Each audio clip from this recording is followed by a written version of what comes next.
unoziva kuti kana uchikura zvezve sometimes pane zvimwe zvinhu zvaunokura uchifunga kuti kana ndakura and I will never do these things.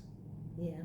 You know, there are some people wakakura nema single parents, not because imwe parent yanga yashaya or anything, but because imwe parent yanga yaruta ubenzi, iri kuita zviro zvayo zvisina kana musoro, wana wakura wasina baba, wakura wasina mai, and those kids wakatadza kuita reach their full potential.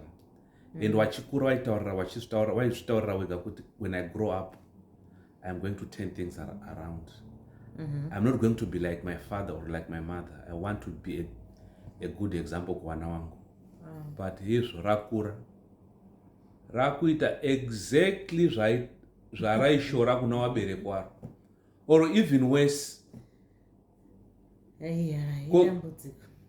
Kozoita vamwe vanenge vakakura pamba pane mota tsvuku, pane maavho, pekuti hapana chinombotyisa.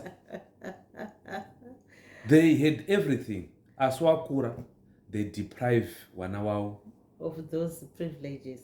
You see? Rimwe dambudziko harisi rekuti vabereki ivavo, because zvavanenge vachiratidza vana, they look up to those things even though they know it's wrong, but ndo zvavanenge vari kuitwa exposed to.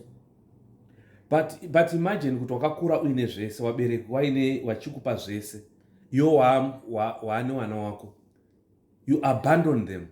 Yeah, iroro idambudziko iroro rinowanikwa chero kuvana vevafundisi chaivo. Vanoonekwa vachiita kutochuza kuita zvemadrugs, kuchuza kuita zvinhu zvemusikanzwa. I think sometimes we must just accept kuti kana uri munhu akadaro, hatingakuti hedu uri Satan, asi nyanga dzaSatan dziri kubuda pauri. Thank you.